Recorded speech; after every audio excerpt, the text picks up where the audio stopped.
Maybach music. Can anybody out there hear me? Hear me? 'Cause I just wanna say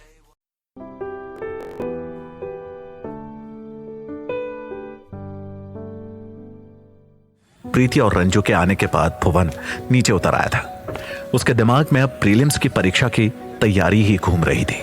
उस road पर बने हुए coaching centre के चमकते हुए शाइनिंग बोर्ड को और उन पर लिखे हुए नाम को पढ़ते हुए आगे बढ़ रहा था। भुवन बाहर से ही उन कोचिंग सेंटर को निहार रहा था।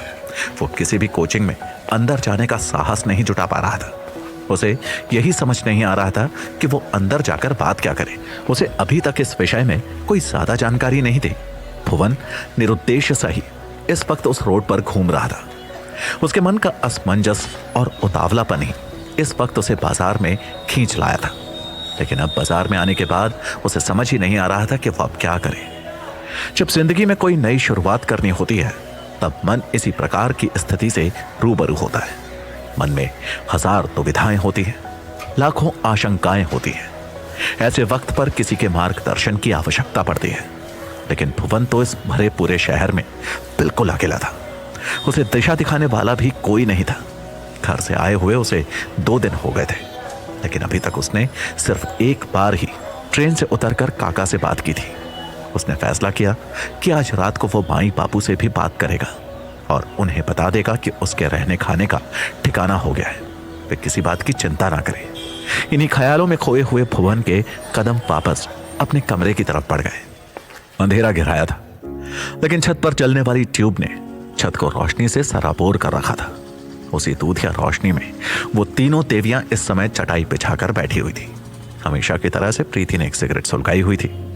रंजू एक किताब खोलकर उसमें खोई हुई थी और सुहाना अपने कानों में लीड लगाए हुए उन दोनों से बेखबर अपनी ही दुनिया में मस्त थी। भुवन को देखते ही प्रीति ने उसे अपनी तरफ आने का इशारा कर दिया था। सुहाना बता रही थी कि तुझे कोचिंग सेंटर में एडमिशन लेना है। प्रीति ने भुवन के पास आते ही पूछा। हाँ, भुवन ने संक्षिप्त जवाब दिया। तुझे भरोसा है ना कि तू ये कर पाएगा? प्रीति ने गहरी नजरों से देखते हुए पूछा। देख, अगर पढ़ाई तेरे भेजे में घुसती है तो तुझे कोचिंग की कोई जरूरत नहीं है। तू सेल्फ स्टडी करके भी एग्जाम क्लियर कर सकता है।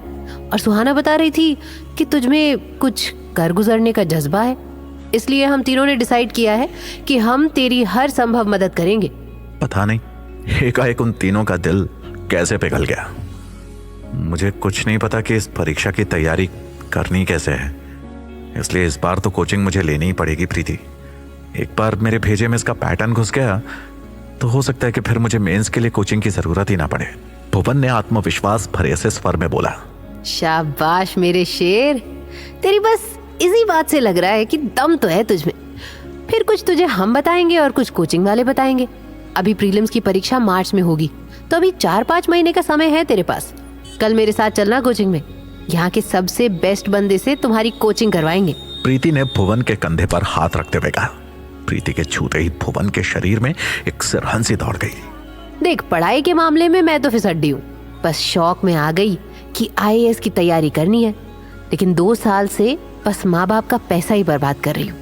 अगर इस बार भी रह गई तो मैं घर लौट जाऊंगी और जहाँ मम्मी पापा कहेंगे वहाँ शादी करके किसी के बच्चे पैदा करूंगी। हाँ, अधिकतर लड़कियों की किस्मत यही होती है। प्रीति ने फिर से एक और सिगरेट को अपने मुंह से लगा लिया। इसी चिंता में तुम सिगरेट ज्यादा पीती हो। भुवन के मुंह से पता नहीं कैसे ये बात निकल गई थी। हाँ, इसका मतलब लड़का तो तू समझदार है, बहुत जल्दी मेरे हालात को समझ गया।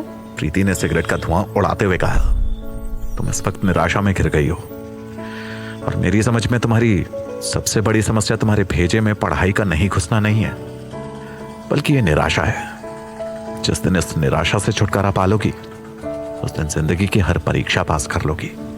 साले, तू यहाँ आने से पहले किसी सत्संग में प्रवचन देता था क्या? देख तो रंजू, ये बिहारी कितनी अच्छी बातें कर रहा है। प्रीति ने मुस्कुराते हुए रंजू को बोला। सही बोल रहा है।